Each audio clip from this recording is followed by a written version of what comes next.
So let's talk money. How do you figure out what to charge? And how do you make sure it's enough but not too much?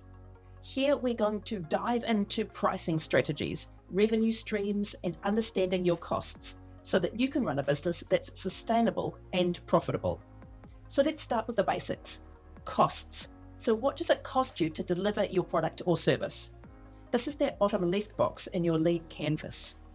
So think about materials, software, subscriptions, your time, packaging, delivery, all the costs that you're going to need to incur in order to get your business up and running.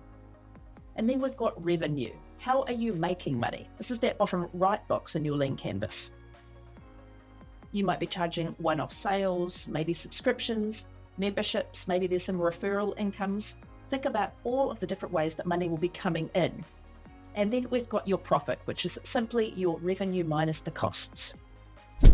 So let's look at a few different pricing strategies or ways to figure out what to charge. First, we have cost plus pricing. This is where you add a percentage margin on top of your costs. This one's easy to figure out, but it doesn't always consider the true value to your customer. So for example, if a product costs $100 to make and your target margin is 15%, then the product will be $115. Then we have value-based pricing. Now this one's more focused on the value to the customer.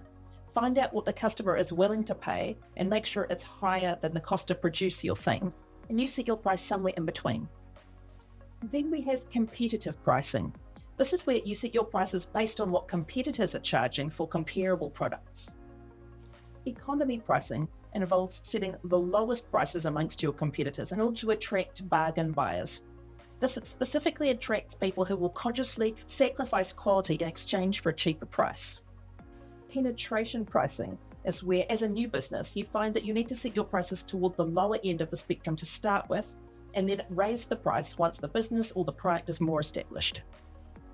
Price skimming is the opposite of penetration pricing, where you start by setting the maximum price and then you gradually lower it over time. This is for products that have major releases like laptops or cars. You can capture those early adopters that are willing to pay top dollar for the latest and greatest, and then as you gradually lower the price, you can sell as many products as possible at each price before you drop it. Dynamic pricing. So if you've ever caught an Uber from the CBD at midnight on a Friday, you will have experienced dynamic pricing. This is where the price changes fluidly according to the availability and the demand.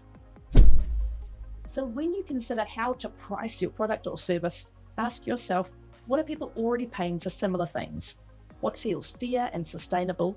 And what is the price of customer acquisition? So how much does it cost you to acquire a customer? Consider things like marketing, website, your time, materials. And then consider if you can earn enough at this price with the number of customers that you expect. Once you've landed on something, test and tweak. Start with a price that feels realistic and then experiment. Remember, there's no one size fits all when it comes to pricing. Spotify uses a freemium model. They're all about removing barriers at the start and then converting once people are hooked. Apple, on the other hand, goes premium from day one. Their pricing positions them as high end. So people don't just buy a phone, they're buying status, design, and the whole ecosystem. And then there's My Food Bag. They offer clear bundled pricing based on how many people you're feeding and how adventurous you want to be. They have simple tiers that make it easier for customers to choose and easy for the business to forecast revenue. So each of these businesses aligns their pricing with the value they deliver and the customer behavior they're aiming for. And that's your job too, to find a model that makes sense for your customer, your costs, and your long-term goals.